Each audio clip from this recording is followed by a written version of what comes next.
Right. Well, good afternoon. My name is Lisa Keohokaloli Shower, and I am facilitating today, stepping in for Millicent Williams, who, as many of you know, has taken a big position at the City of Portland Bureau of Transportation as the director. I have been involved with the IBR program since 2020 and participate as one of the facilitators and have the role right now as co-facilitator of the community advisory group. And I'm hoping that one of our co-chairs, Ed Washington, will be joining us as well. So I will be facilitating today's executive steering group meeting. I hope everyone is able to hear us. And if you have any trouble, please go ahead and just raise your hand. We're going to go ahead and put the slides up and get started. So today is the Interstate Bridge Replacement Program's Executive Steering Group meeting. This meeting is available in closed captions in both English and Spanish. Closed captions are available within Zoom and YouTube. Users can follow this link to view both English and Spanish captions in a separate browser window. How to access those closed captions: at the bottom middle of your screen, you should see a menu of options. If you can't see the menu, hover your mouse over the bottom middle of the screen, click on the CC icon, and a separate window with captions will appear. So webinar participation tips. We appreciate you joining us today. We encourage our panelists to turn on your video. Please keep your audio on mute when you're not speaking. And before speaking, we ask that you state your name and affiliation to help attendees identify who is speaking. And if you experience any technical difficulties, please contact our program staff at 503-440-4891. So our public input instructions: there will be an opportunity to provide brief public input later in the meeting today. To submit input after the meeting, we ask that you email comments to info@interstatebridge.org with ESG Public Comment in the subject line. If you're unable to send an email, we invite you to please call and leave a message at 888-503-6735 and state ESG Public Comment in your message. Meeting ground rules. So we ask that we have our space be one that honors the agenda, that we listen to understand and ask questions to clarify. We're hard on the problems and soft on the people. We address the interest and we seek common ground, and we provide a balance of speaking time. These are our meeting topics today. We will go around our space and provide some program updates. We'll be looking for an opportunity for each of our partners to provide any updates that you may want to share. And then our program administrator, Johnson, will also provide an update on behalf of the program. We will review cost and funding updates, a community engagement update, a presentation on our community benefits advisory group. We'll talk about future meetings, and then we'll provide space for public comment.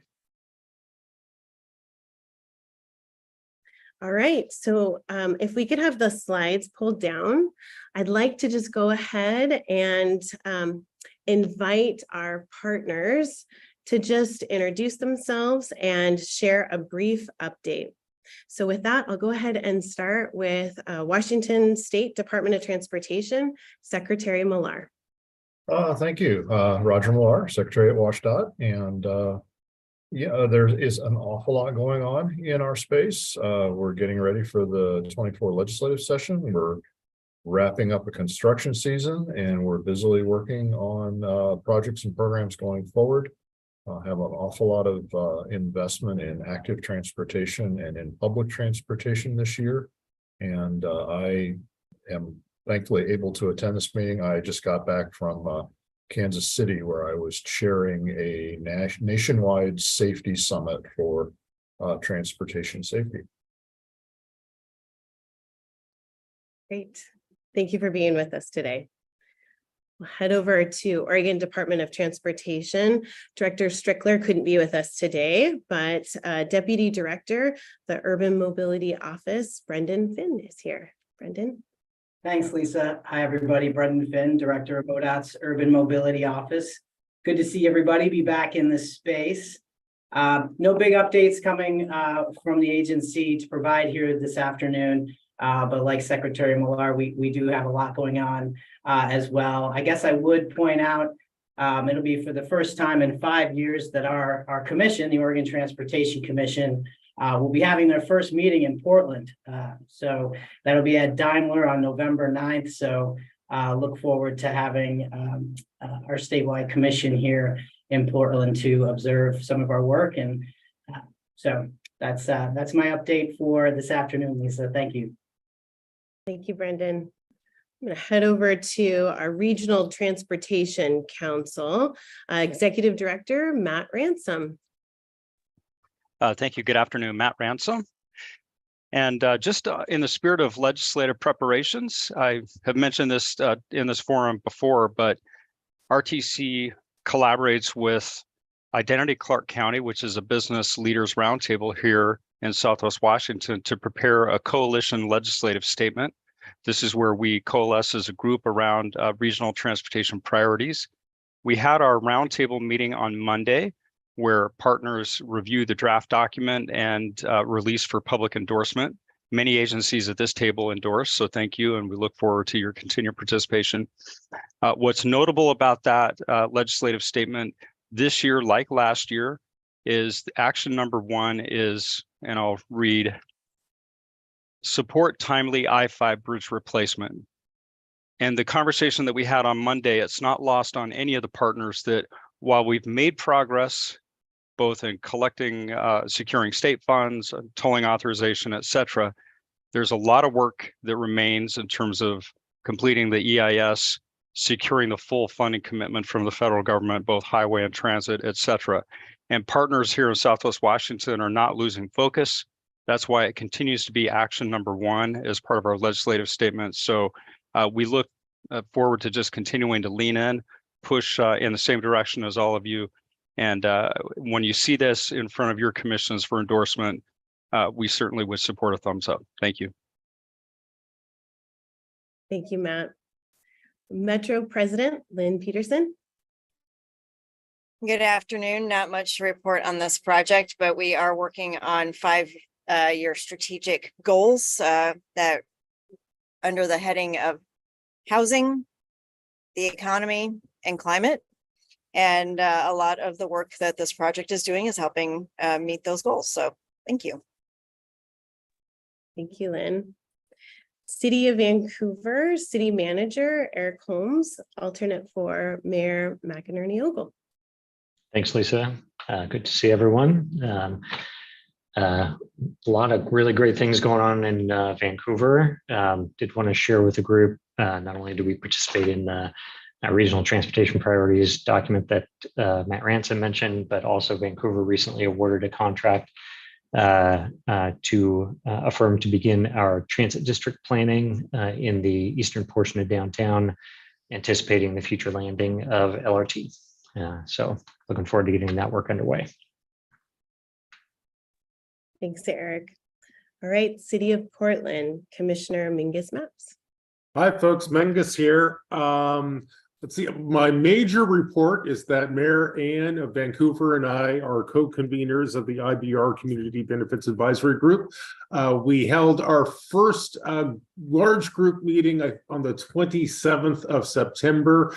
I won't say much about that now because I believe we're on the agenda for later in this meeting. So I'll hand the floor back to Lisa. Thank you, Mingus. C-Trans CEO Sean Donahue. Yeah, good afternoon, everybody. We recently opened up our second bus rapid transit line on the Mill Plain corridor, already seeing some excellent returns on that ridership, just as our friends at TriMet have on Division. So always like to put that out there. Fortunate to have the administrator out for that event. And when we were at our APTA conference about a week and a half ago, we had the deputy administrator at 2 of the committees that I chair We did have a conversation about the I-5 bridge and really the need for the FTA to focus on that project being extensively multimodal. We're not just focused on LRT, we're focused on all transportation modes that would exist on that bridge, and bringing all of those together in one space. We are currently working on starting construction on our third and our fourth BRTs concurrently. Our Chief Capital Projects Officer, Scott Patterson, we've got our LPA already approved on one and about to get our LPA approved on the fourth.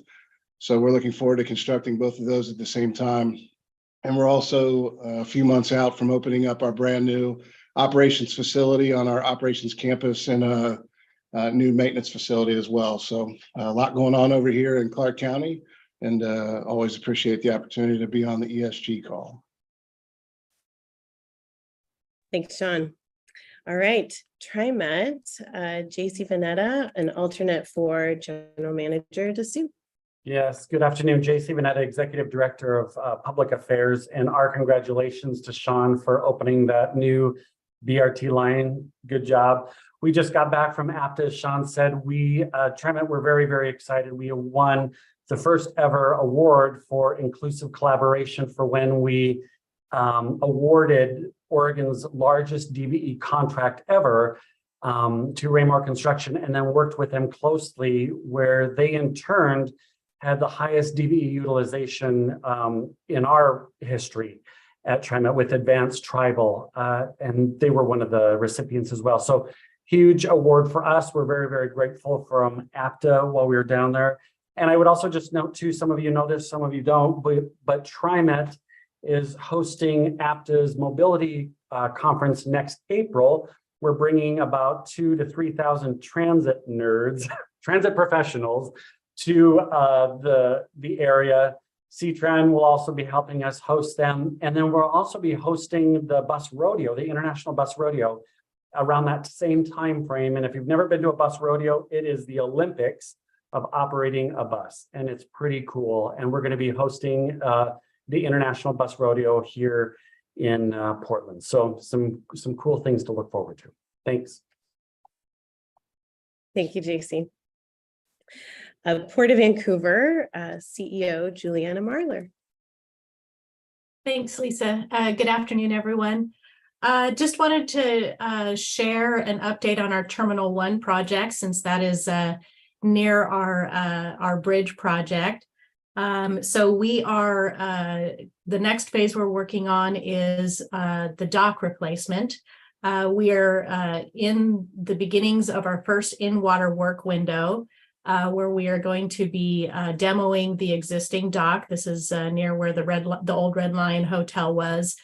And then we will be replacing the dock in the next 2 in-water work windows. So it's going to take a period of time because we do have that in-water work, but we're starting the next exciting phase for our Terminal 1 project. Thank you. Thank you. All right, Port of Portland, Curtis Robinhold, Executive Director.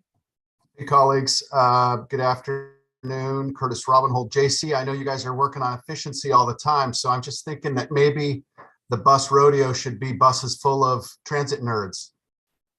Just an idea.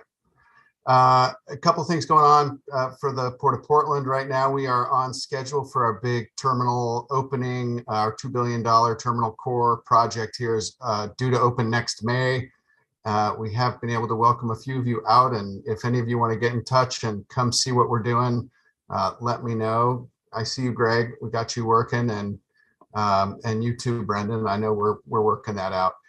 We also shared with our commission last week our once every 5 years economic impact study at the port. Essentially 97,000 jobs connected to port facilities, $580 million of annual local and state property tax revenue, and it's about $1.4 billion for the federal government in terms of tax revenue generated at our site. So pretty big impact that we honestly hadn't seen since pre-COVID times, and feels good. Feels like we're on a good path to create more jobs on our properties. So thanks for the time, Lisa. A lot of great things happening in our region, and there's been a lot of work that's happened on the program. So I will turn it over to our program administrator, Greg Johnson.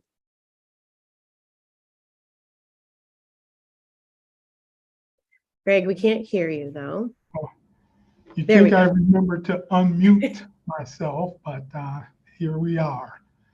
So this has been a very impactful year for the program to reach some significant milestones. So I'm going to walk you through.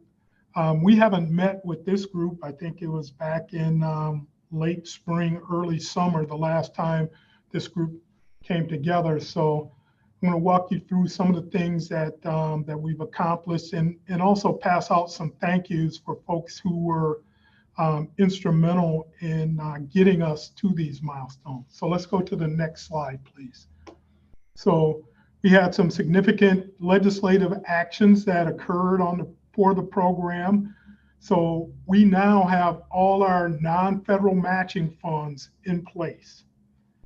With the Oregon legislature passing and the governor signing a $1 billion commitment, that was the last piece of puzzle for our local match. So what this did, it allowed us to go to DC, and as we are filling out our grant applications, it allows us to say that this region, these two states are solidly committed to getting this project done.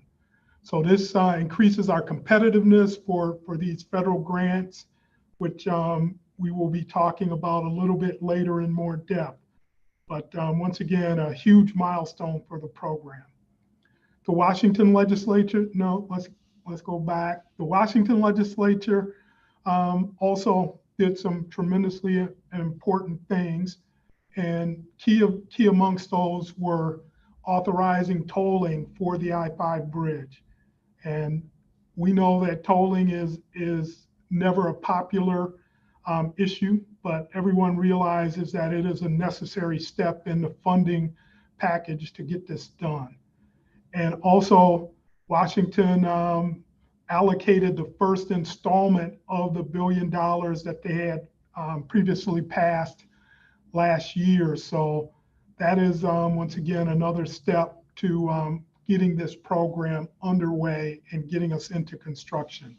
And the last bullet I covered, but there were a lot of folks who were on this screen that helped get all of this stuff done. So nothing happens without folks like yourselves testifying both in Olympia and in Salem. So next slide, please.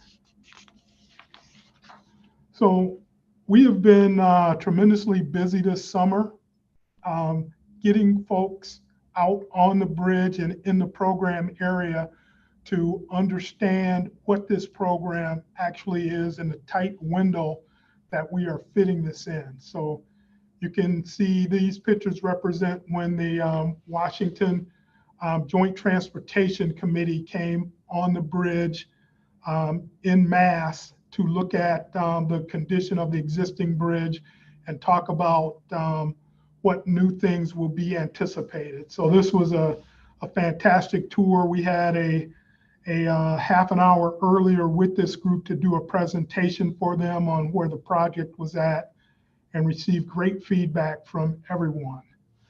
So we have been engaging with our congressional partners. Representative Marie Gluesenkamp Perez hosted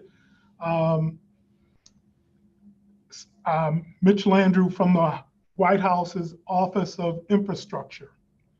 And we had a good opportunity. The mayor actually took Mitch Landrieu out on the bridge and showed him the issues that we're facing. But we had a good infrastructure roundtable discussion on how this bridge is moving forward, and made sure that that Mitch Landrieu understood the challenges and the needs of this area to get this thing done. So we also have been giving staff tours to congressional offices. Just yesterday, our staff had long conversations with staff members from Senator Cantwell's office. So this is all hands on deck to make sure that everyone has all the information they need to fully support where we're at and where we are going. We also had the Washington State Transportation Commission come out and tour the project. And once again, that was an interesting day because it turned out that they had a quorum, so it was a public meeting, and we had members of the public join us on that tour. And once again, these tours are important in that it gives folks an idea of how we are threading this very narrow needle to get to a final design and the timeframes that will keep us on schedule. Vancouver hosted a Oregon and Washington State Public Transportation Conference tour, or they hosted a conference, and we also gave those folks a tour of the facility so they can understand what role transit will play. We show them where light rail will be touching down, but also where express bus and how bus rapid transit will be tying this whole network together on both sides of the bridge. And finally, we've had both state and federal agencies come out to the bridge. So we've had folks from the Oregon Division of Federal Highway Administration, the Washington Division, come out for these tours. There's a lot of great interest in how the program is moving forward and how they can be helpful. So next slide, please. So we've been doing presentations. We've been extremely busy this summer. We're talking to anyone that we can so we can spread the word. We are now over 40,000 touches or engagements with this program, which is very robust. If you were at some of the summer festivals in either Vancouver or in Portland, you saw our table out there and our folks engaging with folks. Just in those events, we engaged with over 1,200 people during the summer. And you'll see some more on that. But these are some of the groups that we've talked to, a lot of technical groups. We were down in Klamath Falls talking to the Oregon State Building and Construction Trades Convention. We were at the Columbian Economic Forecast Breakfast, which focused on the bridge and getting it done. So this is an ongoing effort to make sure that everyone, number one, understands what this project is and what it is not, and then understands the tight time frames of trying to get this thing done. We've been talking to the Association of General Contractors on both sides of the river to make sure that the contracting industry is ready and set to be a part of building this thing.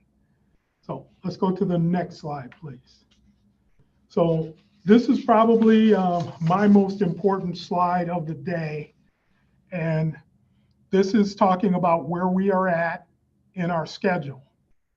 So as you can see, we are still in the green environmental portion, and we will be until early 2025, which is when we are hoping to get a final record of decision, amended record of decision through our federal partners. But we are also working now on that draft supplemental.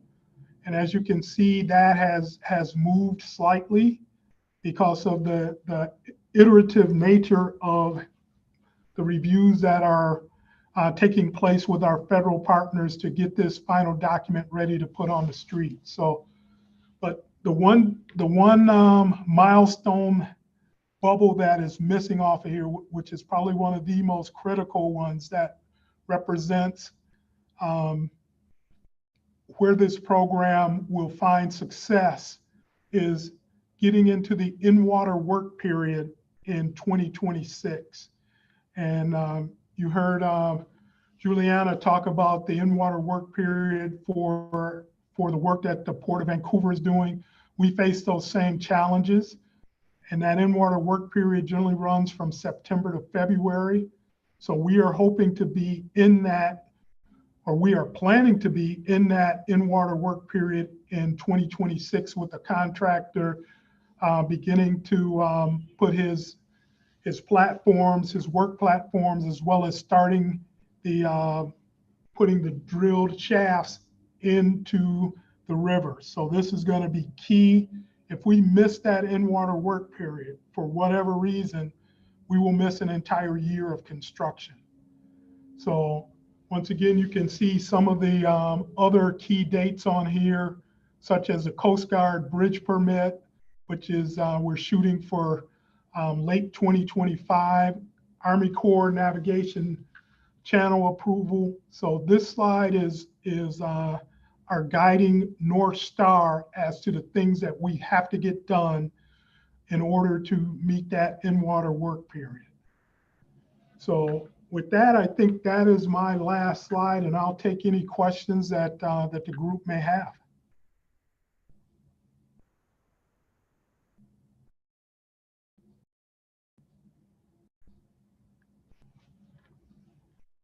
Okay, yeah, a couple questions. Eric and then Juliana.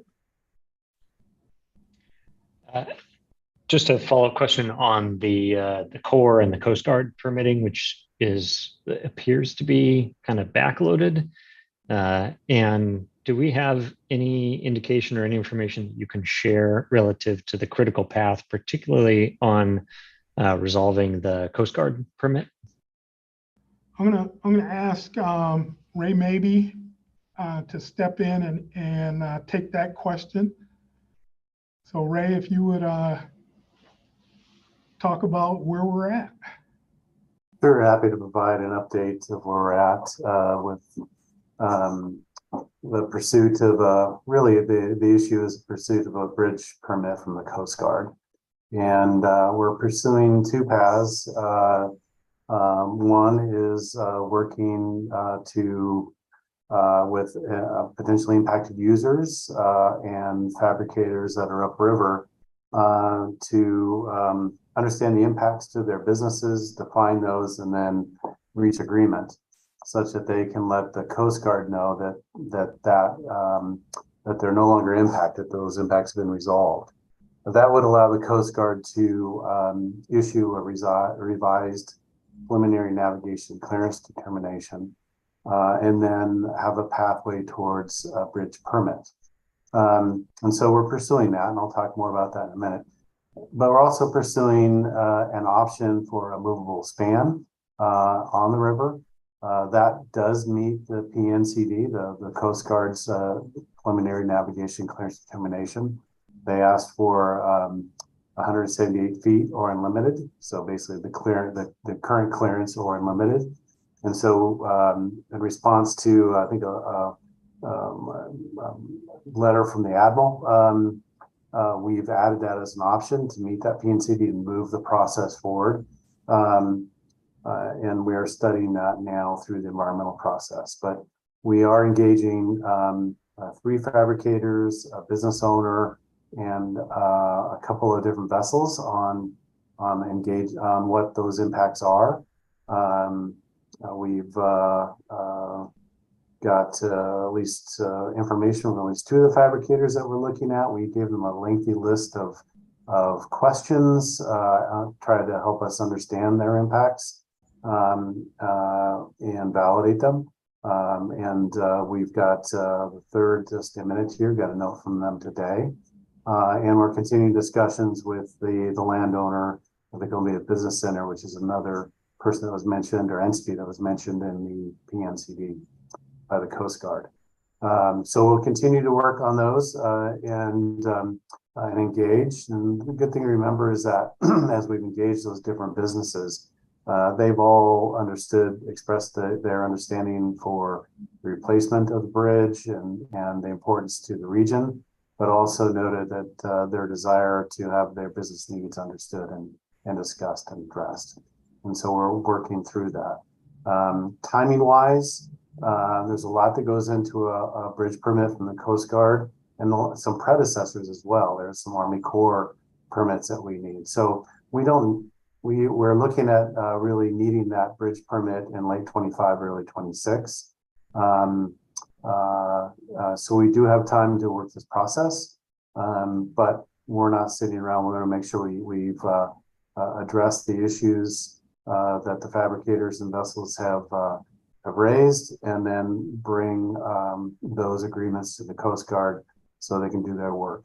But I'll pause there and see if there's any questions. Well, I might just jump in and add, Ray, one statement to it. You know, with what Ray just said, and he touched upon it. You know, I think where they're shown on the chart, Eric, is because that's the kind of the end of the process when we'll get that permit. But there, as Ray just kind of highlighted, there are very, I think, step pieces in that process to get to the permit. One of the clear things we need to know is we need to work with the Army Corps because of the navigation channels and understanding they will have to shift slightly with the new arrangement of the piers that we'll have in the proposed new bridge. And getting that navigation channel approval, you know, is generally needed before you can get that bridge permit. And we can't get the navigation channel approved till after we get a record of decision and have completed NEPA.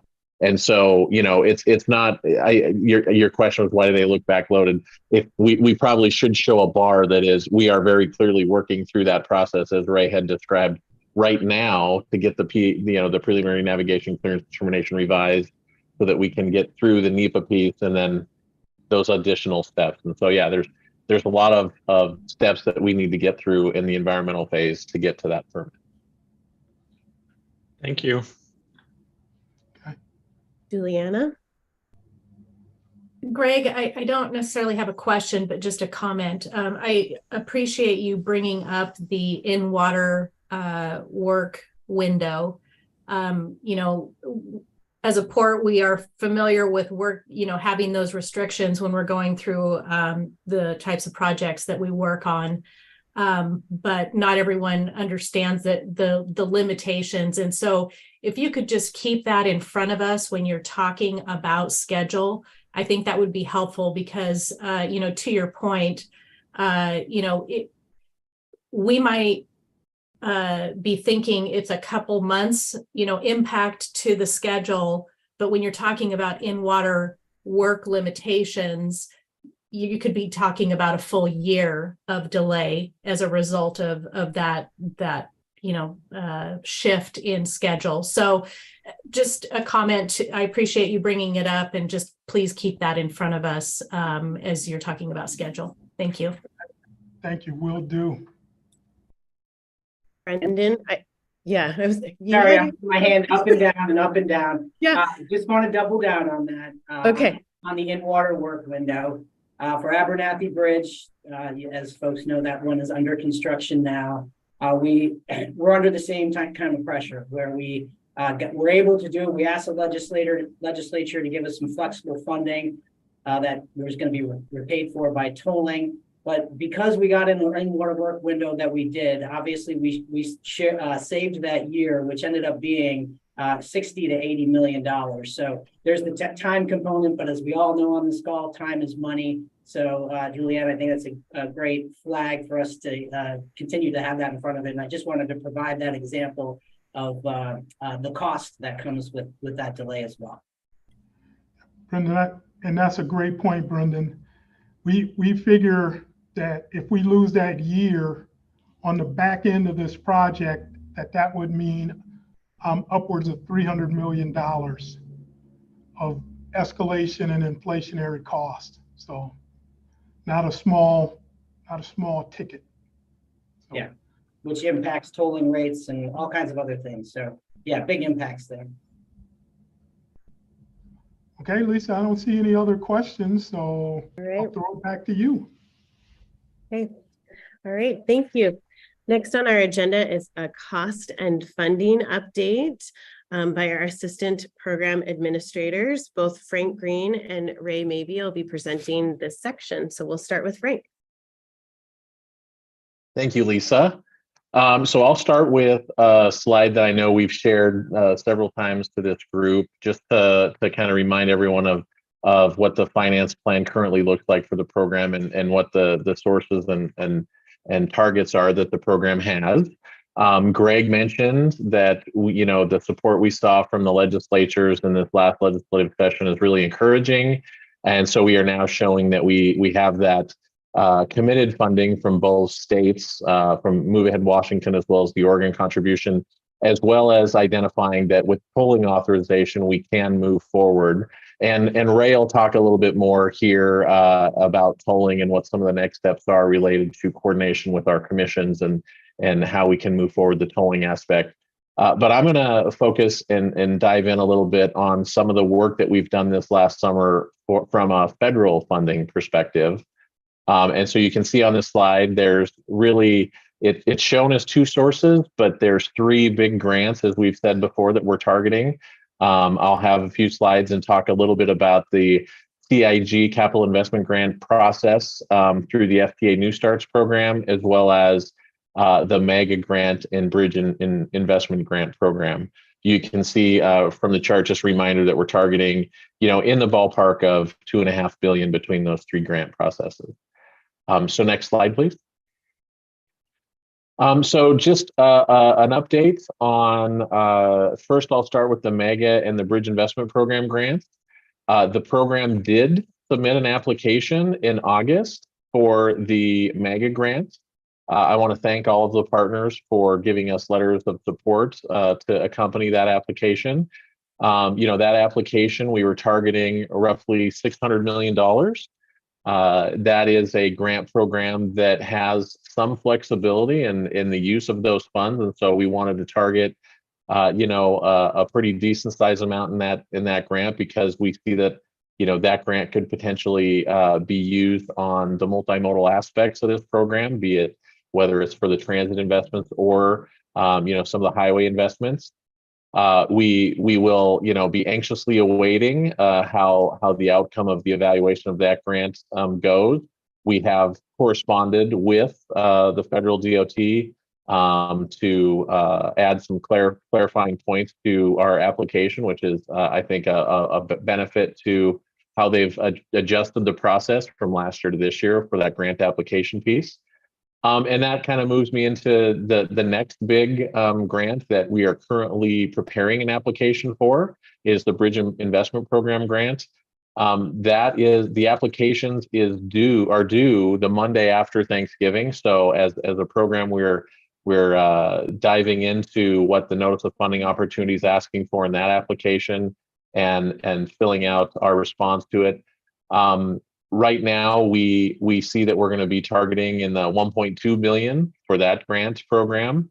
And as this says, that we're anticipating that those grants will be announced, at the end of this year or early next year. Now, there are some differences, as I kind of alluded to with the MEGA grant from the last year's Notice of Funding Opportunities. One of the things that we're kind of encouraged about in the Bridge Investment Program is that there's going to be a process where the federal government has 30 days after the applications to come back and ask for some clarifying questions at multiple different stages, so that I think they can look to award these grant funds to programs who are most qualified. So we'll be looking forward to that as we move through the process and after we've submitted that application. I believe we'll be looking for letters of support once again for the Bridge Investment Program. But like I said, I want to thank everyone for supporting the MEGA grant. And Greg kind of touched upon this, that I think one of the things that has made us very competitive is the commitment of the state funds from both legislatures, as well as authorization for tolling, because that really kind of locks in that from a state and kind of local perspective here within the region, that trying to get these federal funds, it makes us more competitive to see that support coming from the state and local. So we'll be making sure to lean in on that in the applications. Just a little bit about these two application processes. Once there's an announcement for whether the program's successful or not, it does take a time to work with our federal partners to really get the grant agreement drafted, and then move from that grant agreement into construction. So you can see, it could take anywhere between a year and a half to get those grant agreements negotiated, and then we need to ensure that the funding from those grants is obligated and begins being used within a year and a half. And so as Greg had mentioned, you saw the project schedule really trying to focus on getting to that first in water window in 2026. We also see from a federal funding perspective, that's why we think we're showing right now that this program really is ready to receive these federal grant opportunities right now. And that's why this year was important for us to submit for those. Next slide, please. So I wanted to also kind of dive a little bit into the capital investment grant program. I think several folks here probably are aware that it's a different process than the last two grants that I had mentioned, where those last grants have a notice of funding opportunity. We submit an application, and then we wait to see if our application is something that would be awarded funds. This capital investment grant program it's a pretty structured process to try to get funding. It is the largest discretionary grant and competitive grant program within USDOT. We are coordinating with FTA for it. As you remember, we are looking to get in the $1 billion range of funding from it.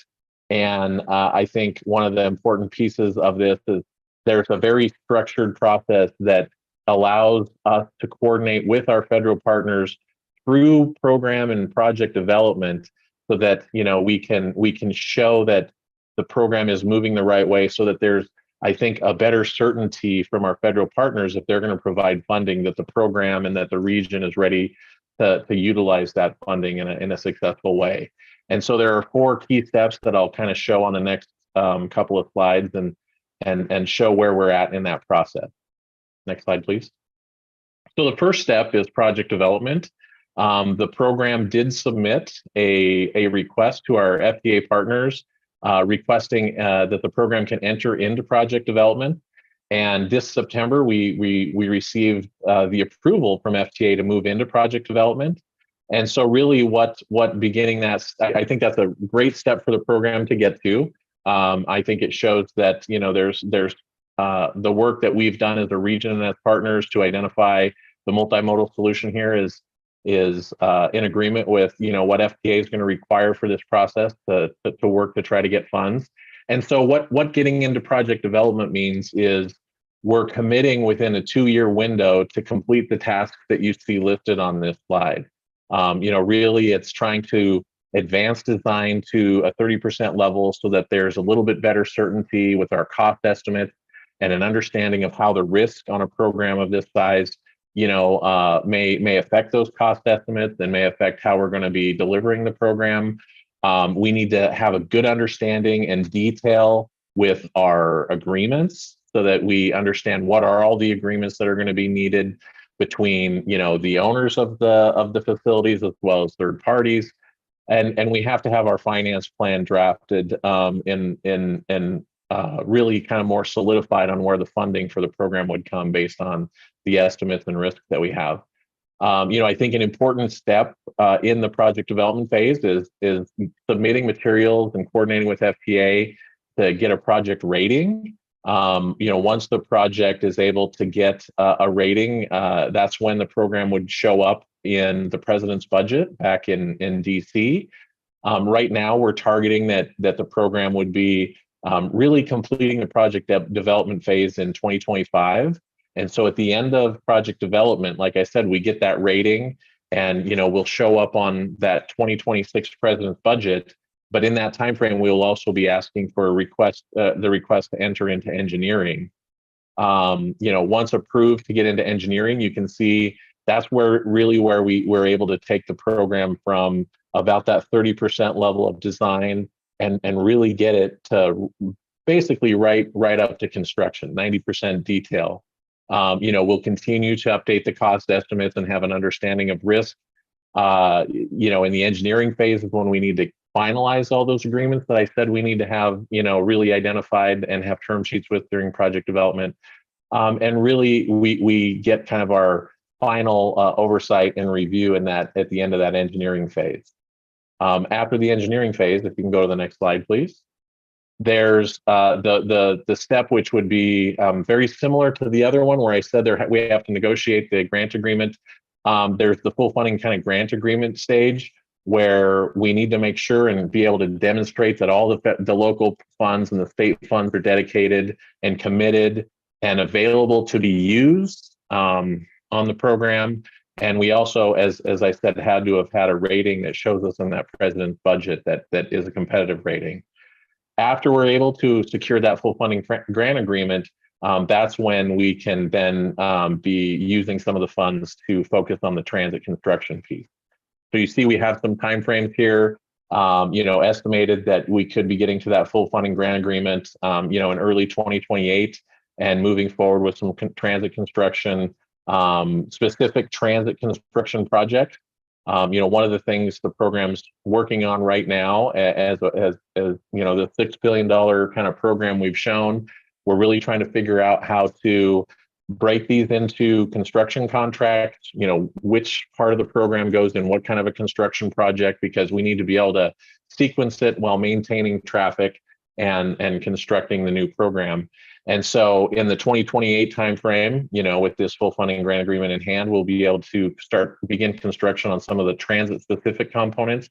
But the reason I had mentioned what I had said about the mega grant and some of the other funds that we have earlier is securing some of those mega funds. As I said, those funds are flexible, which means we could, once we've secured some of that mega funds, begin some other transit elements of the program as well, with the target trying to get transit operational, as soon as we could.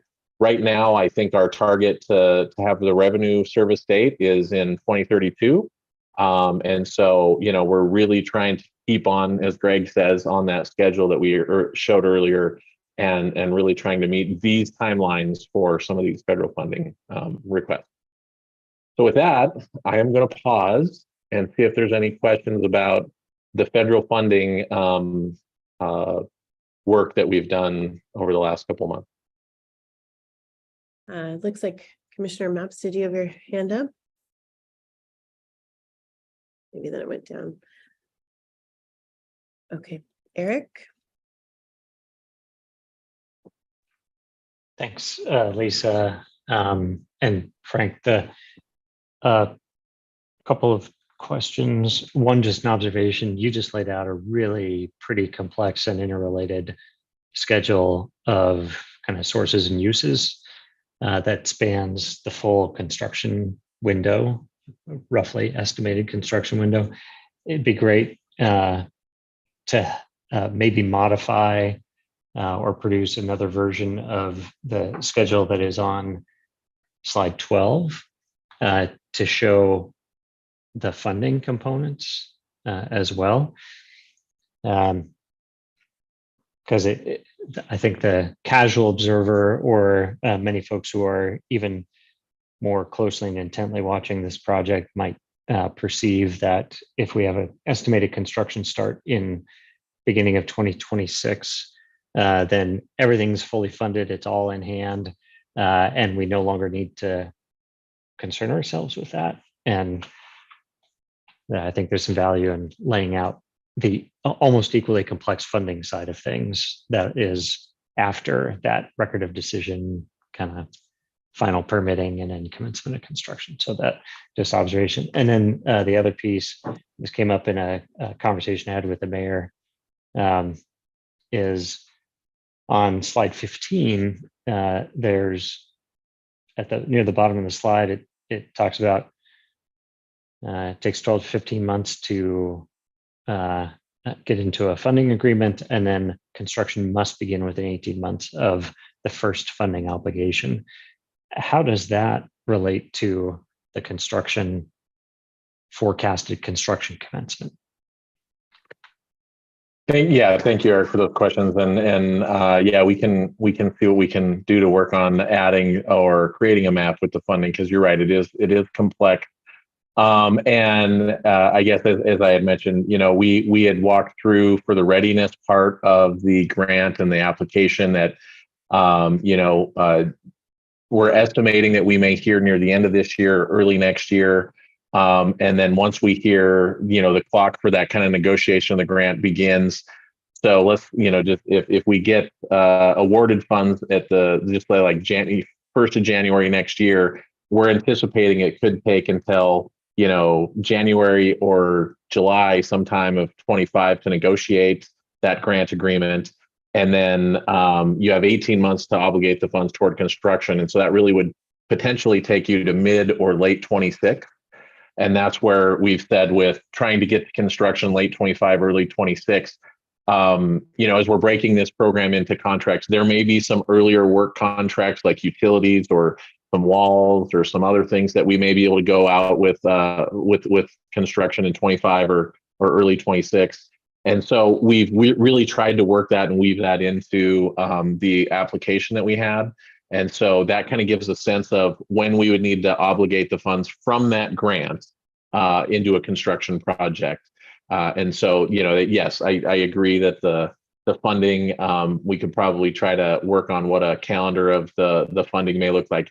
It is really one of the things that's going to drive that calendar, though, is kind of a major effort that the team's going through right now that we're targeting, trying to have by the end of the year or very early next year, which is a delivery plan, which, as I said, it has, maybe upwards of, in the previous program, there was over 20 construction contracts to deliver all of the scope that this program is looking to deliver. And when would those contracts be let? How long would each of them be? That's going to be taken into account. And then, once we know how those construction contracts are laid out, we'll have a better understanding of which funding source needs to go to which one and be able to show that map and that timing a little bit better. But yes, we will try to work on that and get it back to this group when we can put that map together. I think that's a good question.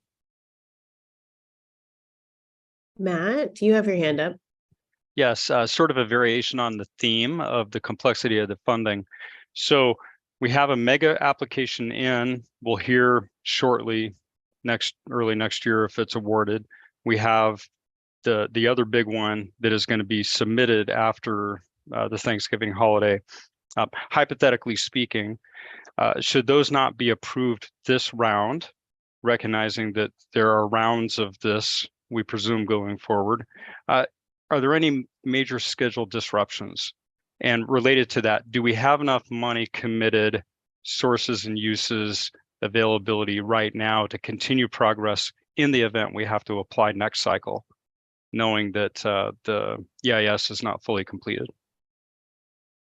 Yeah, Matt, that is a good question. I think it's a question that we actually tried to answer in our application. That I think one of the questions that may be out there is, what's the contingency if we don't get awarded this grant this year? Can you apply again next year?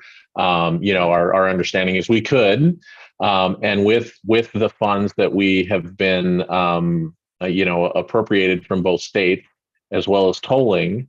I think that we are trying to say right now that the federal funds may be the last funds in, but because of their timing, they may be the first funds spent. If we aren't able to get some of these grants in the opportunity this time, we'll have to maybe revise that thinking in our next iteration of our finance plan that we will be working toward, mid next year, as we're able to develop this delivery plan, update our cost estimates, and work through an updated understanding of our cost estimate validation process. We'll be updating our finance plan, mid next year, and at that time we'll know what the outcome of these applications are and what the submittal may need to be again next year. So right now the finance plan is trying to use these Fed funds first. But I think we do feel that if we're unable to get the funds this year, we'll be able to apply again. And the funds we have, I think, will allow us to stay on the schedule and on the time frame we have. We'll just have to work that and shift some of the funding around a little bit and change our application next time if we're unable to get those. But do we have the exact plan laid out today? No, because we're really trying to focus on getting those funds.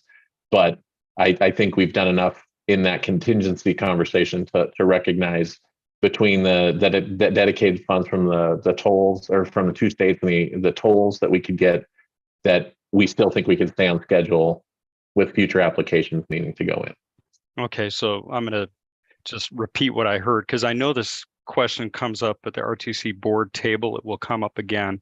What I heard you say is, given committed resources to date, state funds, tolling authorizations, etc., the project can make meaningful progress. And whether those funds on the application come in this round, next round, there is no hard stop at this point in time where you run out of money, that we can push this project forward to the EIS completion, to design engineering, et cetera. And I think that's important. So that not only for schedule reasons, but just the commitment that we're making collectively to the community, that this is a real project. It's going to have real impacts, real outcomes that are beneficial to all parties, the region, et cetera. And I think that's a message that I want to continue to reinforce. So if that's what I heard you say, I think that's important. The one caveat I'll add to it, because that is what I said, is, if we're not able to secure those funds, then we're not fully funded for the entire scope of the 5 miles worth of improvements that we're proposing. And what I'm focused on with my responses, and the caveat that I'd give is, we're really identifying that starting with the river bridge and the approaches and everything necessary to get transit operational are kind of that first priority, so to speak, of the funds that we would be looking for. And so without getting those funds, there are elements of the program that would be unfunded until we're able to secure those funds that we would have to have a conversation about. But as far as getting these funds and having that contingency to whether or not we can stay on schedule, starting with the bridge, because it is the longest duration, and kind of everything obviously needs the bridge to be able to stay connected. We would be able to, stay on schedule for the bridge, the approaches, but we would still need to secure additional funds or, for the rest of, some of the interchange work and other things that we may need. So there's a little bit of a caveat to what you said, but, I think we see that we can still get to construction as we're targeting. Thank you. Eric, did you have your hand up? Did you have a follow-up? Okay.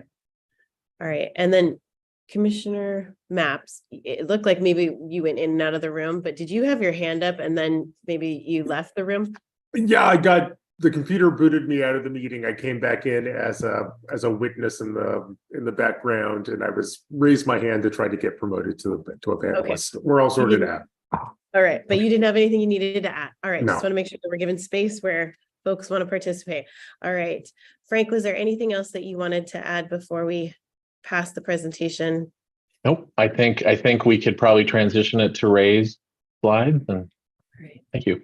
Great. Well, great. Thanks. Ray Maybe, Assistant Administrator. And maybe just to round up with a little recap on least the grants. And I know there was a question asked about what would happen if we didn't get them this year. We reply next. I guess one thing I'd like to say is that we believe that this program and its attributes, and whether it's multimodal, with high-capacity transit, with its bridging to states, its attributes are right in line with the requirements and what these grants are looking to fund. And we believe that we are really good candidates and are confident that we will be recognized that way through the process. So, and that's how we're approaching drafting our responses to the notice of funding opportunity. But as Frank mentioned in his review of the different funding components, and Greg's note that tolling isn't one of people's favorite subjects. Somehow I got this topic in the presentation, but I think that's also because that Oregon, between the two states, discussed about how we would move forward with collecting and administering tolls, and with Oregon pursuing and developing its own toll program.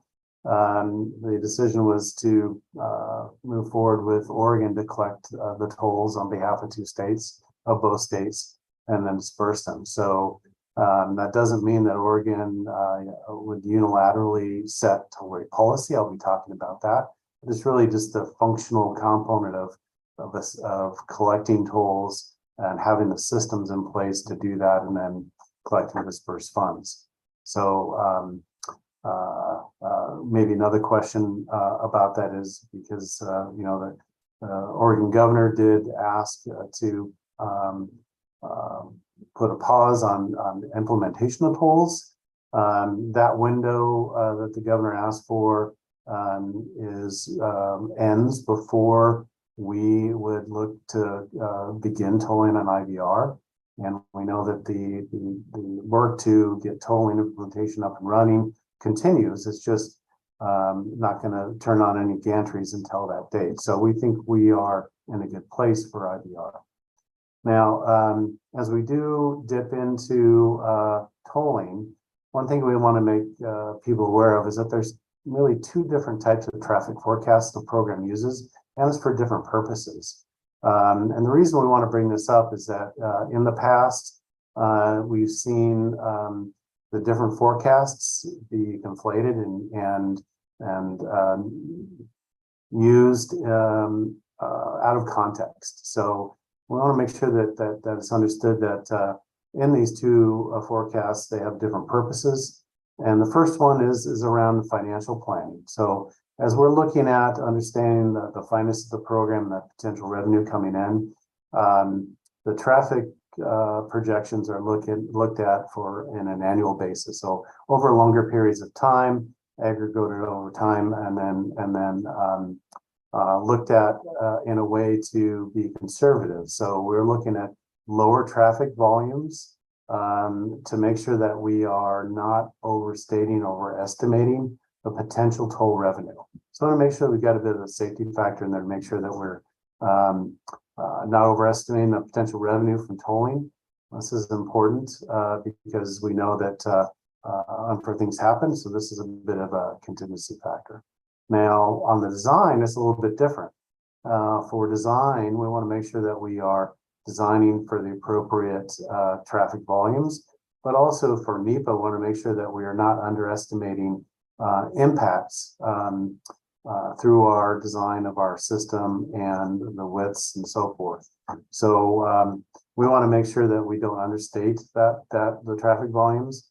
And then we look more in the day-to-day or weekday traffic impacts. So not those longer term timeframes, but the shorter time windows. So what we've seen is that some of those lower traffic volumes that are published for the financial planning are misconstrued to say we're under projecting the toll or the traffic volumes, and therefore, you know, the design that we have isn't necessarily appropriate or too big. So we don't design to those lower traffic volumes. Those are used for finance estimation purposes. So just want to make sure we have clarity over that. Next slide, please.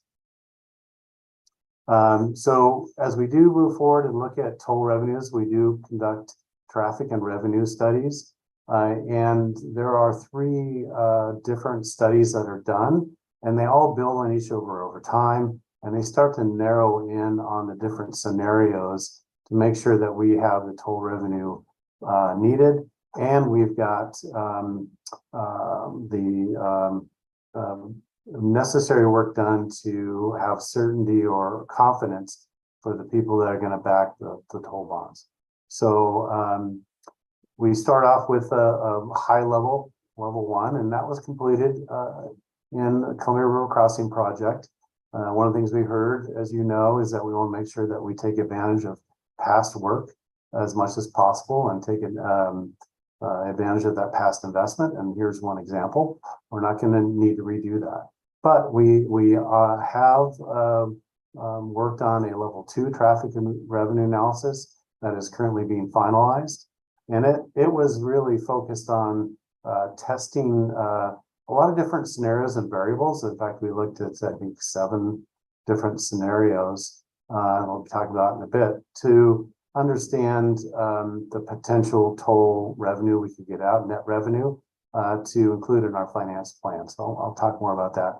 But then the level 3 is actually then investment grade analysis, investment grade traffic and revenue studies that really happen as you're getting very, very close to the implementation of tolls. It's got a limited shelf life, and it's necessary for those rating agencies to come in and help us understand debt financing and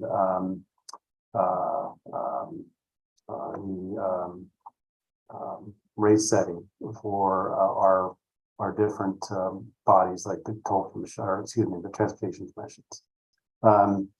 We've heard calls for a level 3 traffic and revenue analysis as soon as, or as recent as last year even.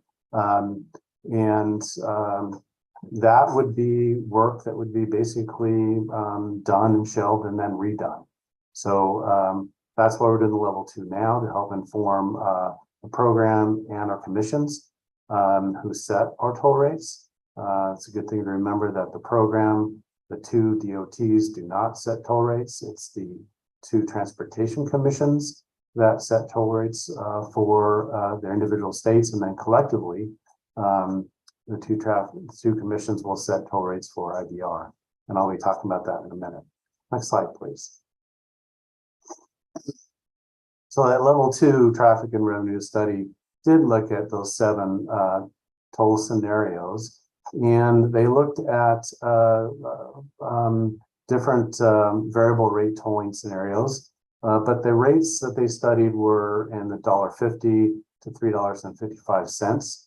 And they looked at the variable rate tolling, the rates vary by time of day, and then based on and mirror the traffic volumes over time.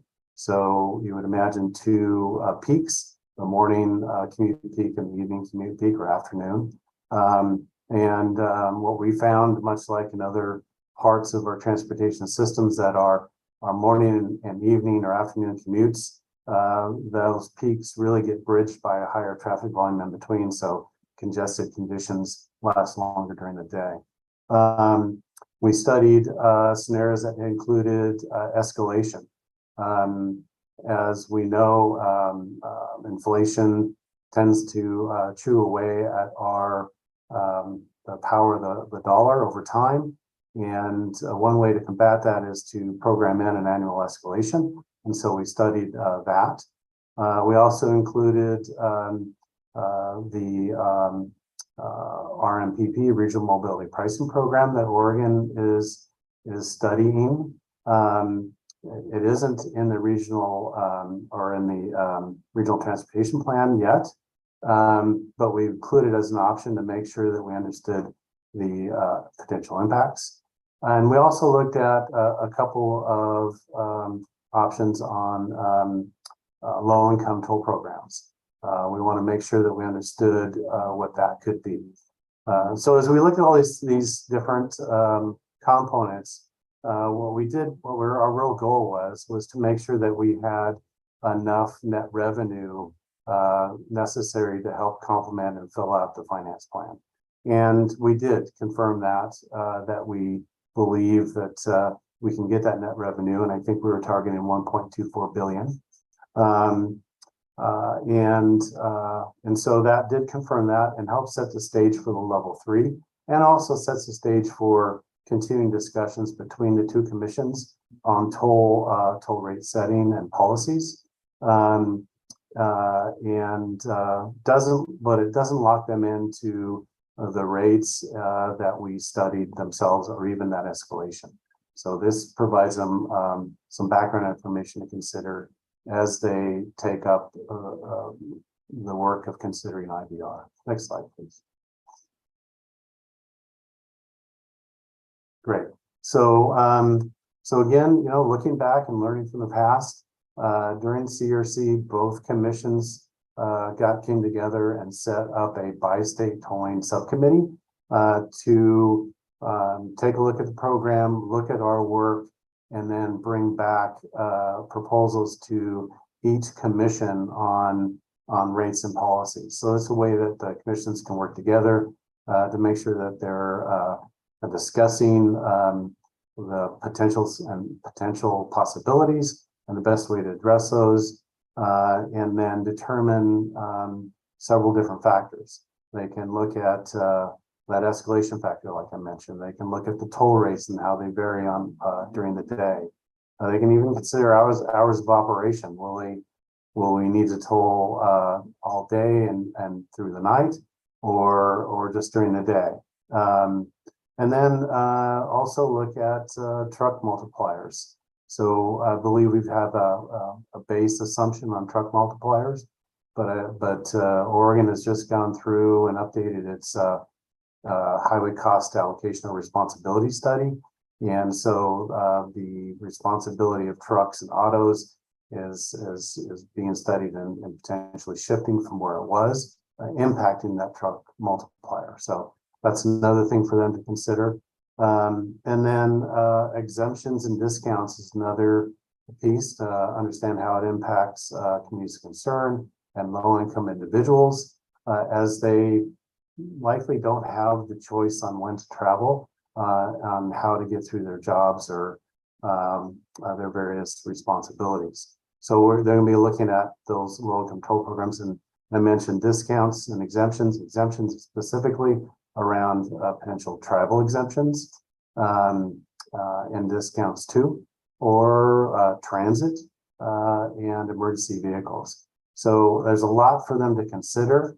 And the two commissions have had some very early discussions just in September around what it looks like to establish a by-commission agreement, and then begin a subcommittee to help move the discussion on tolling together forward for our program.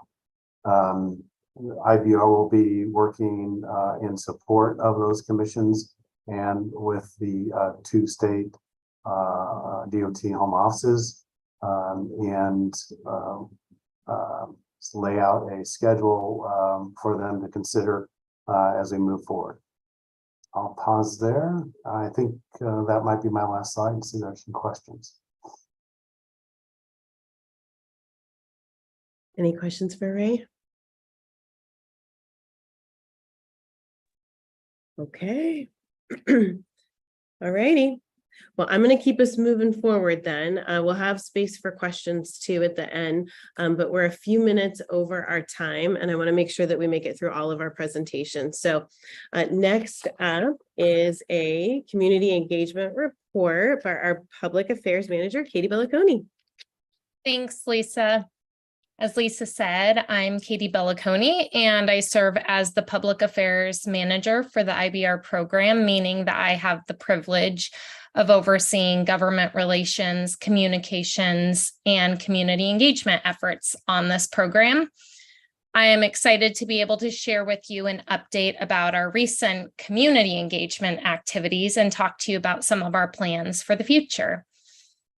One of the ways we can evaluate our engagement efforts is by looking at the type of outreach we offer and the different metrics associated with those. For this calendar year, you can see on the screen that we've used a whole variety of engagement types, ranging from advisory group meetings to hosting neighborhood forums, tours, our equity roundtables, DBE events, speaking at conferences, and giving presentations. A couple of things to note on this list. For the advisory group meetings, we have 3 groups actively up and running: our equity advisory group, our community advisory group, and our recently launched community benefits advisory group, which you'll hear more about in just a minute. The difference between how we define presentations and briefings is that for a presentation, we are going out to an existing organization, such as a neighborhood association, where a briefing is the project hosting a presentation. The neighborhood forums were large in-person community events that the project hosted last May and June. We offered one on each side of the river to give wide access to the program's role map, answer questions, and generally provide a program update. We had about 110 community members attend those 2 events.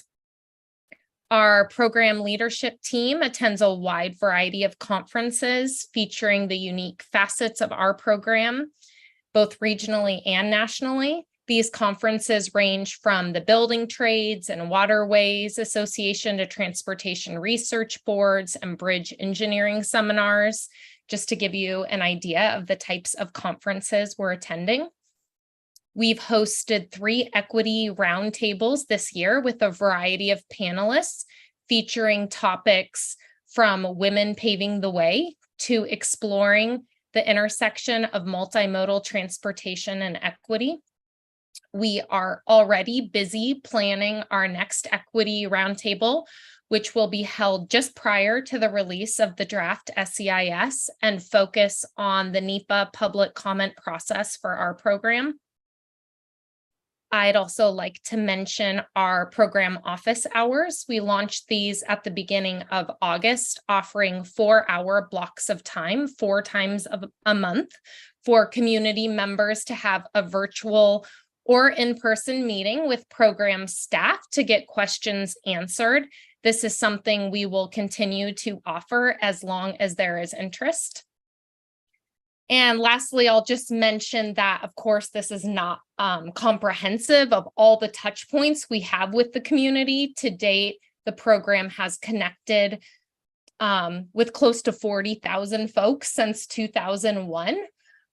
When we include some of our communications methods like our newsletter distribution, social media followers, and the surveys we've conducted. And that's not even to count the number of visitors we have coming to our program website, the program's media coverage, etc. You can go to the next slide. Summer is always an exciting time to conduct outreach for a project. There's so many community events already occurring that it provides a wonderful opportunity for our program to focus on getting out and meeting folks where they are already spending time. This last summer, we attended our first event of the season at the Multicultural Resource Fair, and that was hosted by the Latino Community Resource Group. We did that in June and then rotated between different locations and types of events with our collective community, ranging from the Vancouver Farmers Market to and the Sunday concert series to the MLK Dream Run. On this slide, when we say that half of the events centered equity priority communities, it means that the event was specifically advertised to those communities, and the host organization serves an equity priority community. We estimate that we talked to about 1,250 people at our summer tabling events, and would say that the level of program familiarity really varied, as well as the type of comments and questions people had. Generally, people were very appreciative about the program making itself available. Next slide.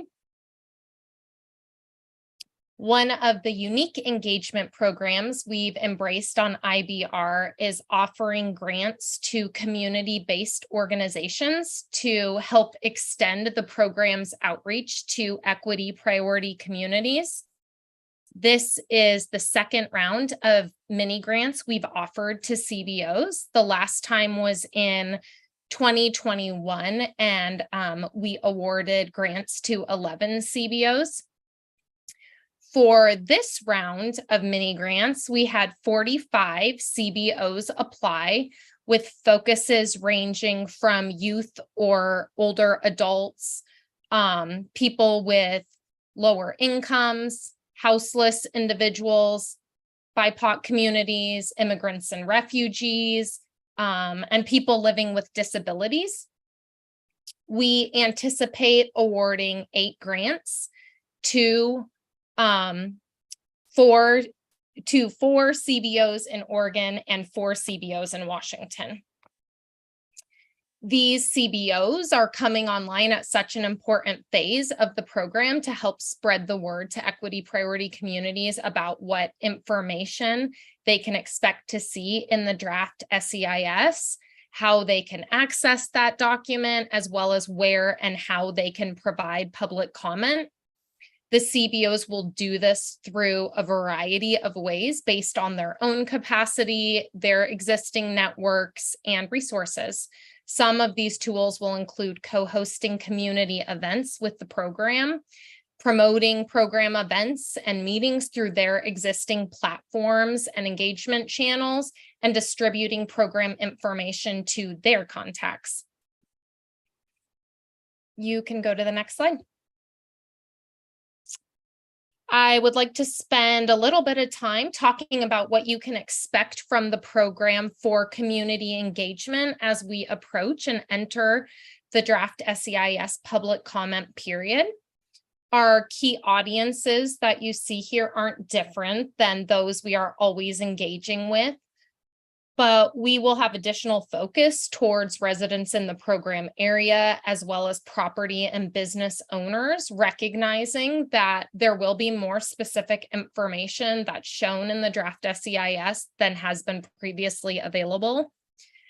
During the public comment period, there are some prescriptive activities that the project must conduct to comply with NEPA requirements for all NEPA EIS public comment periods are required to do these. They include things like hosting public hearings and noticing the availability of the document in certain ways.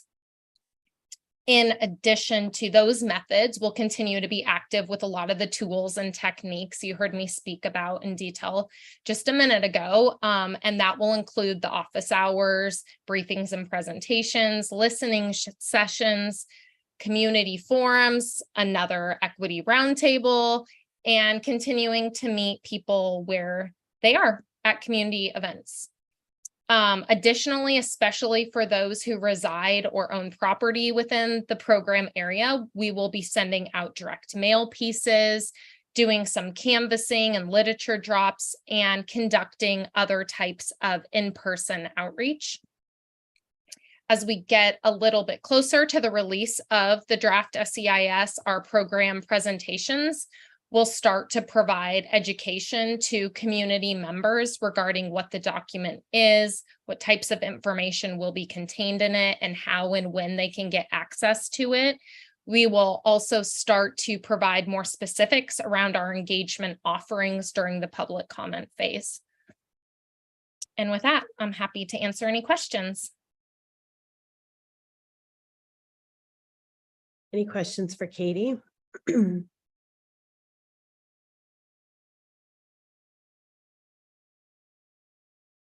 Okay, thank you, Katie. Yeah, of course, my pleasure. All right. We have a presentation on the Community Benefits Advisory Group. Shannon Singleton, our CBEG facilitator, will present next. Thank you, Lisa, and good afternoon all. Shannon Singleton, my pronouns are she and her, and I will share a little bit more about our community benefits work. Next slide, please. So a little bit of framing on why we have community benefits. This is both a consideration of mitigation of impacts of this type of project, as well as acknowledging the historical treatment of our equity priority communities. And then additionally, the inclusion of community benefits is really a best practice for these large scale development projects. Next slide, please. So this is a bit about the charter and scope. This group will be really looking at developing recommendations to share with the program and eventually, obviously, ODOT and WSDOT to look at ways to leverage the program's work for positive benefit in our communities. They will be utilizing the community values and priorities that had been developed by the community advisory group, really trying to do that cross-pollination between our advisory bodies. They will explore the community benefits. We're doing these in alignment with our equity objectives. And additionally, looking at establishment of the accountability mechanisms for any of the commitments made at the end of this process. Next slide, please. So what will be community benefits on IBR? We will be doing extensive community involvement. Again, we have an advisory group that's been set. We are working as well with the CAG and the EAG to make sure that we're engaging with them. And it has actually come up in a couple of our neighborhood association meetings this week alone, as we've been doing presentations on the broader project itself. We will also be looking at those, again, rooted in our equity framework and looking at the diverse needs and perspectives across the community. And where we expect this to be captured is in our contract specification, in environmental documents, or items would be referred over to the future project labor and or community workforce agreement tables. And finally, it's a cooperative commitment between program partners and other parties. Next slide, please. And to just clarify what it is not, you will not see an outcome of this being a formal community benefits agreement. And it is not a project labor agreement or a community workforce agreement. We are really working hard to differentiate the two and make sure the right tables are having the right conversations. Next slide, please. So the Community Benefits Advisory Group structure, it is balanced representation from Oregon and Washington. We are seeking representatives from the EAG and CAG. As Commissioner Maps mentioned earlier, both he and Mayor Ann are co-conveners of the group as well, so ESG is represented. And additional membership expertise includes program area residents and business owners, those with workforce development expertise, housing development expertise, culturally specific providers, whether they're community-based organizations and or businesses, folks from the disability rights community, folks with environmental justice expertise, and then people with expertise around parks and recreation. Next slide, please. Visually, so you can see where this advisory group is situated, is right in line with our other advisory groups, the EAG and the CAG. They will be providing the recommendations. The workflow will look the same as it does for the other advisory bodies. It's really about advising the program, and the program and Administrator Johnson will continue to do the work that they do with the other, that he does with the other advisory bodies as well. Next slide, please. So these meetings will be monthly from the first kickoff was September 27th. We'll meet once a month through potentially March 2025. The next meeting is October 26th. We have a standing meeting time, which is the fourth Thursdays of every month, with the exception of that is also where a lot of holidays fall. So November and December will adjust our meeting time accordingly. The kickoff was really a broad program overview. We had some new folks at the table who haven't been engaged with the program to date. And then we went through some of the slides as we just did with you all, defining the community benefits for the IBR program. And then lastly, we went through a review of their charter so that we can have opportunity for any feedback they have at our next meeting. Next slide. That might be it for me. Yep. So I'm happy to take questions. I'll hand it back over to you, Lisa. I think you just made up so much of our time because I think you've done that presentation a few times, Shannon. Thank you so much. Are there questions for Shannon?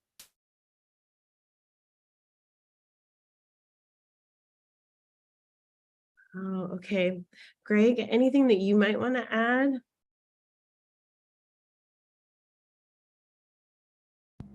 I can find my unmute button. Yeah, this is an important step in the program, and this is a commitment to the communities on both sides of the river to talk about such items as construction mitigation. How are we going to handle noise and dust issues as we are constructing in folks' backyards for 8 to 10 years? How are we going to incorporate art and aesthetics into the program so the bridge is just not a concrete and steel monolith, but actually fits into the context of the community? How do we plan on disposing of excess property? And is there other uses that we can leverage that for? So those are all issues that the Community Benefits Advisory Group will be tackling. So we think we have a great start and a great basis to move this thing forward and make it a truly inclusive process that will bring value to both communities on each side of the river.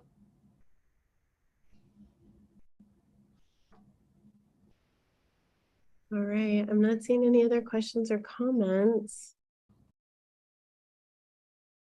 Okay. We are going to open the space now for public comment. So I'd like to go through these slides. We do have someone who would like to make a public comment. So before I open up the meeting for the public to address the executive steering group, just want to give a little bit of instruction. So if you've joined by Zoom, we ask that you click raise hand. If you've joined by phone, press *9 to raise your hand. I will call on participants when we are ready, and I'll ask you to unmute. And then we ask that if you are commenting by phone, that you dial *6 to unmute. Please provide your name and affiliation. We have allocated up to 2 minutes for public comment per person and a total of 10 minutes. If we do run out of time and we have not had a chance for everyone to speak, we'll ask that public comments be made after the meeting. I want to add that we do encourage folks to provide us public comments. Our next slide includes directions on how to do that before or after the meeting. The executive steering group did receive public comments 2 days before the meeting. And so any written comments that are addressed to this email address, info@interstatebridge.org, are sent directly to our executive steering group to review prior to our public meetings. If you have comments that you'd like to make, we encourage you to email or to call the phone number 888-503-6735. Just make sure that you state ESG public comment so we can make sure that we get it to the right advisory group. So with that, what we will do is we will go ahead and pull the slides down. We have a timer, and we will go ahead and present the timer so that you can see when we get this started that you have 2 minutes. I would prefer to not interrupt you. You also can see how many minutes you have left, but I do want to be respectful of the time that we have in the space. So if you exceed the 2 minutes, I will go ahead and intervene. So with that, we have our first public member who would like to address the executive steering committee, and that is Bob Orblatt. So when you're ready, Bob, please go ahead and address the ESG. Let's make sure that you can hear us and we can hear you before we start the timer. Bob?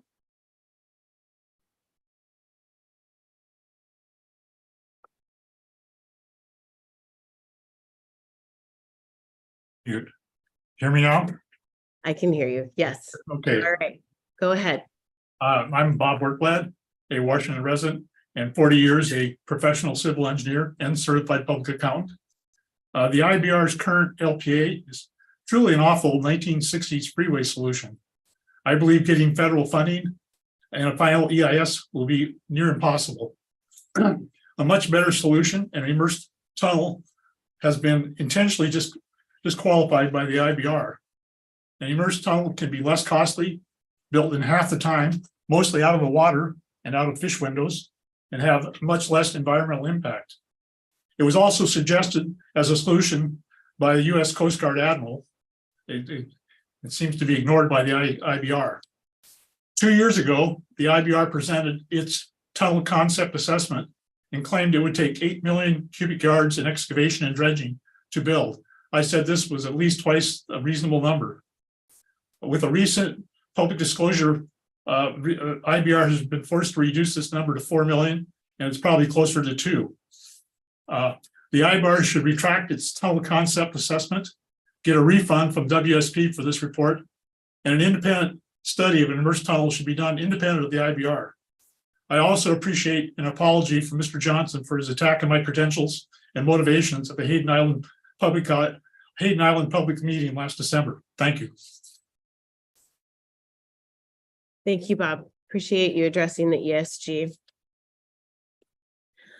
All right. I don't believe that we have any other members of the community that have signed up to address the ESG. I just want to confirm that's the case.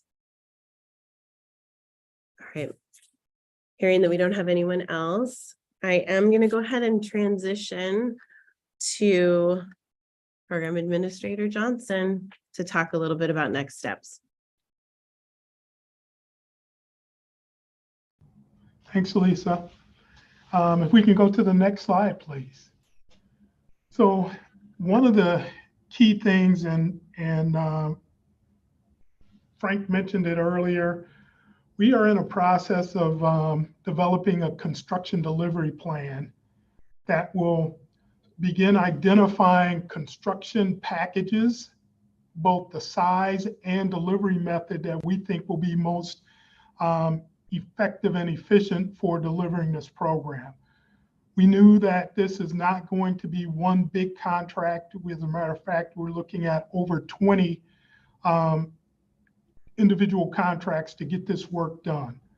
So we're working with an impressive team that has ex-contractors and are looking at how this can be phased through a contractor's lens, which is to us tremendously important as we are seeking to stay within budget and have the most effective way to deliver this.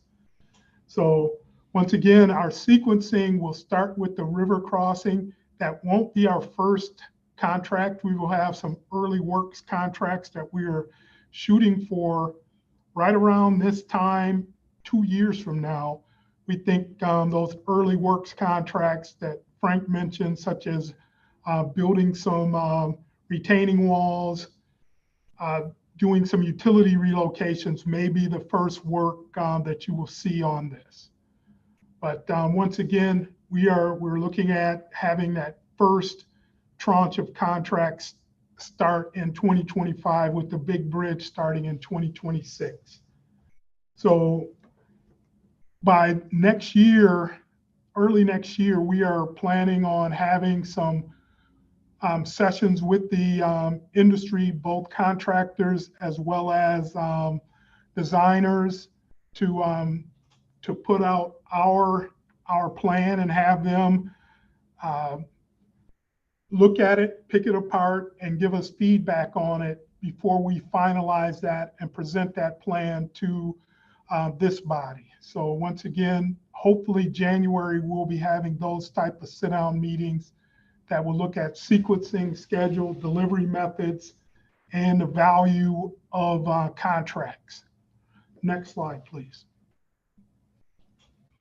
We've been having robust conversations also about workforce opportunities. We've engaged with workforce entities on both sides of the river to, number one, do a study that will tell us what the delta is between the existing workforce and what the needs are going to be out in the future, looking out as far as Puget Sound, down to Eugene, for the large set of projects that will be occurring in competition for workforce in this region. So once again, we are also working in partnership with the state building trades to make sure they understand the size and magnitude of this project and the workforce that's going to be necessary to help build it. Also, AGC, we just finished a presentation for AGC Oregon, and once again, we will be engaging them as we are putting this work out so they understand, their members will understand what is going to be necessary to get this work done. So this study I mentioned is ongoing. We hope by the end of the year to have the first findings. And once again, we'll report back to this group what we see as far as how do we get the pipeline beginning to fill up for folks, a diverse set of folks who can help build this project. So let's go to the next slide, please. So we have a great amount of work that's going on. Once again, our next big milestone is the completion of the bridge improvement program grant application. So that will be right after Thanksgiving. That is due. We're hoping to finish a little early so we don't have folks working over that Thanksgiving holiday. The release of the draft supplemental environmental impact statement, we're looking at sometime in the first quarter of next year. to get that out and have a 60-day public comment period, which is by the federal rules, the maximum allowed. We also are continuing our tribal consultation in a very robust way. We meet with the two major tribes who had ceded lands in this area and some unceded lands in this area. So we are talking to them on a monthly basis, but also meeting quarterly with the other interested tribes. And there are actually 11 or 12 tribes that have expressed interest in the project and the impacts that it will have on the river, on future fishing opportunities, as well as work opportunities and workforce opportunities. We're also going to be discussing design elements and hopefully putting out more graphic representations of what this bridge will look like as it lands in both Vancouver and on Hayden Island. So that's going to be an important task for our team to get done, and we're hoping to have that sometime by the end of the year. We are also going to be working with the teams on aesthetics and active transportation design, talking to different groups and making sure that they understand their ability to give input to us. So that's going to be happening this fall. Also coordination with both transportation commissions, so we can provide information to them as they begin their toll rate setting discussions in 2025. So ultimately, we're looking to have that final supplemental environmental impact statement and amended record of decision in late 2024, early 2025. And once again, have shovel in the ground in late 2025. So that's what's upcoming, and we can open this up to either questions on what's coming up or any other general questions this group may have. So Lisa, I'll turn it back over to you. What questions do the ESG members have? Matt? Yeah, Matt Ransom, RTC. So Greg, I think in your January report about the packaging and staging and sequencing, can you add to that to the extent it's appropriate or meaningful? Maybe, or the department, specifically Roger, could just do a high level. I know there were project bids up in the Central Puget Sound this summer on the mega program that ran into some friction. There are probably innumerable reasons why. I think in the spirit of building confidence within the partners here, sort of, if there's an ex post, here's what happened, this is how we're managing risk and how those lessons apply in this case. I think it's obvious this is overly complex, it's expensive, et cetera, but there are lessons that are being learned or can be applied. And I think it's important, maybe to the extent meaningful, that those be integrated into our understanding about how you're approaching then the proposals that you're putting on the table. Thanks. Matt, that is a great comment. Secretary Millar and I had some conversation about what we are seeing not only in Washington and in Oregon, but also nationally. And the secretary had AASHTO come in to give that national look. So I'll ask the secretary to talk a little bit about what he saw and what he heard. Well, thank you. And Matt, thanks for the question. What we're seeing around the country is cost escalation at a scale that we haven't seen before for a long time. Part of it is coming out of COVID. Part of it is just the volume of work that's out there, because we are, we have a good problem to solve with IIJA, with local transit initiatives, with state funding packages and the like. There's a lot of stuff going on, but looking around the country, the rate of cost escalation is slowing, and it's affecting different scales of projects in different ways. And so what we're doing and I'm sure what Greg and the team will be doing is looking at how best to package the projects so that we get the most competitive bids. We're finding, the bigger the project gets, the smaller the list of firms that can actively, compete for those projects. The bonding requirements are extensive. The element of risk that you have to price in your proposal gets high. So, the short answer is yes, we are learning from what we do. We're learning from what other states are experiencing, what other transit agencies are experiencing. And we're applying all of that knowledge to how we package the IBR project and frankly, every other project in our program going forward. Thank you, Secretary.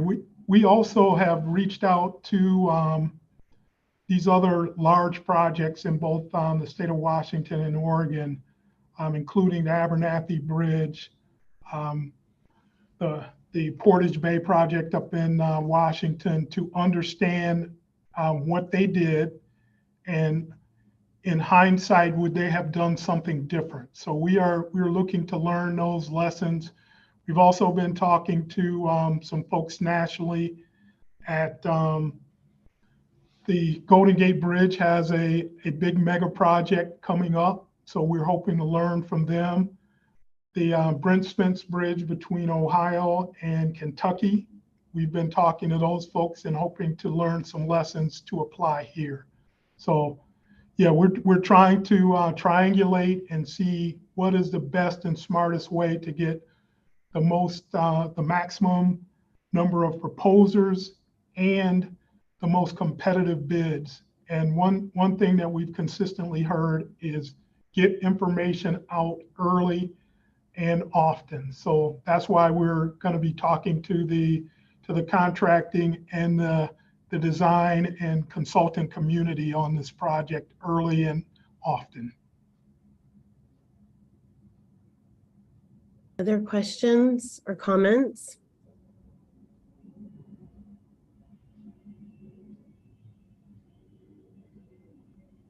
Okay, we're about 10 minutes early. And so Sean, okay. Yeah, I just had a quick comment. We never give a shout out to the ASL interpreters, and they are amazing. They always capture my energy and attitude all the way through. So just wanted to say thanks for that. Our ASL interpreters are Jade and Danny. So yes, thank you, Sean. Sean, I don't know if anybody can adequately capture your energy, my friend. Thank you, I appreciate that. So this is the last public executive steering committee meeting for 2023. We do anticipate a future ESG meeting in early 2024 before the release of the ESG. So just appreciate the presentations and the continued partnerships with everyone on this call. And we'll go ahead and wrap up 10 minutes early. Thank you for the space today to facilitate, and look forward to your next meeting and more information from the program soon. Thank you all. Thanks, everyone. Thank you, Lisa.